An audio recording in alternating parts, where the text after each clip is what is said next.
What does being opposed mean? So you'll hear when it says, oh, improves stent apposition, or it is a malapposed stent, or oh, those stents are not opposed. And you'll come across this pretty much every single time you implant a stent. This is the first thing that needs to cross your mind.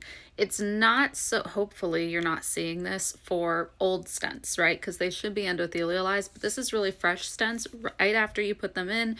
The reason you're doing an NC balloon, a non-compliant balloon, after delivery of the stent is to oppose the stent struts to the wall. So this is an important thing for us to evaluate because this leads to in-stent thrombosis, because if the stents are not opposed, which we'll talk about in a second, you're going to have blood going behind the stent struts and the chance of coagulating because you're causing turbulent flow instead of a nice smooth laminar surface.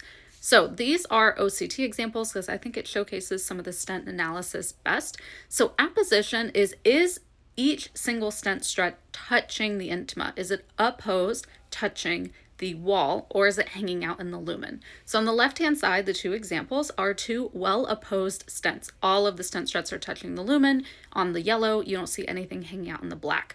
Versus on the right-hand side, up by 12 to 3 o'clock, you see malapposition. Even the bottom stent struts aren't perfectly opposed to the wall. There is that black gap. And then on the bottom right-hand example, on the bottom left-hand side over there by 6, 7, 8, 9, 10 o'clock, you're going to see malapposition of the stent struts. And the solution for both of these is just go in with a non-compliant balloon, inflate it, redo this imaging, and see if all of them are now opposed.